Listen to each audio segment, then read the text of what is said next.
Hello and thanks for joining us from our studios in Israel. I'm Aaron Porras here with ILTV's Morning Brief. Palestinian terrorists have fired at least one rocket into southern Israel over the weekend from the Gaza Strip. On Saturday night, a rocket landed in an open field on the Sha'ar Negev region, but it didn't cause any damages or injuries. The IDF says the missile set off cell phone alerts in the area, and this comes after a cluster of balloons attached to an explosive device were found nearby in a field of Merchavim, and foreign workers apparently picked up the balloons unaware that they could explode. Thankfully, though, it didn't manage to set them off.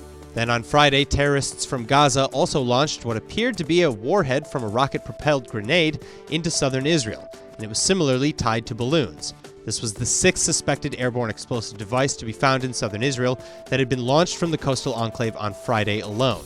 The Israeli military has called on the public to refrain from approaching any suspicious-looking objects, as recent weeks have seen a marked increase in the launch of balloon-borne explosives.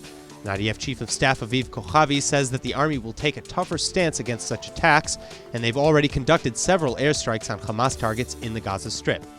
It's believed that the explosives are being used by the Gaza-ruled terror group to put pressure on Israel in a bid for more concessions as ceasefire negotiations continue.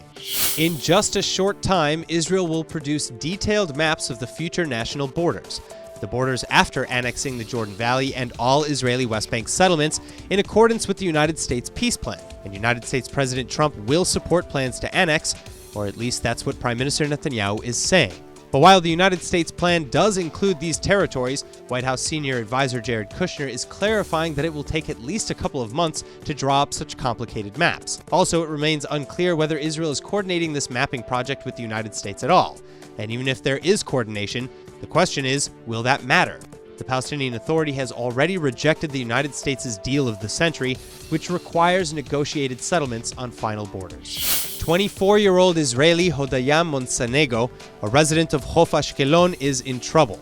What began as an innocent trip with a friend has now become an ongoing fight for freedom, and her family insists that not only is she innocent, but that she's mentally impaired and was likely exploited as a drug mule. Well, Israeli President Rivlin is now asking for her pardon on account that she is not of sound mind and likely innocent. According to reports, the story started with a trip with a friend and her friend's family to Madrid. But after a week and a half in Spain, Monsanego suddenly found herself cut off from her family back in Israel and on a flight bound for Lima, Peru. You see, Monsanego's friend Smadar allegedly took her there on orders from her ex-brother-in-law to allegedly bring back some luggage into Israel.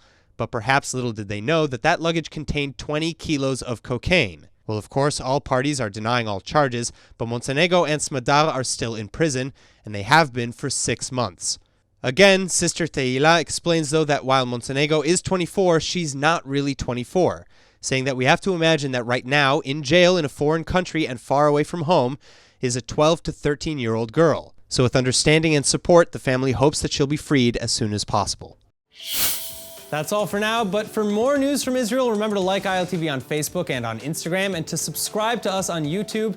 I'm Aaron Porras, and see you later with our main daily broadcast from Israel at 2 p.m. Eastern Time.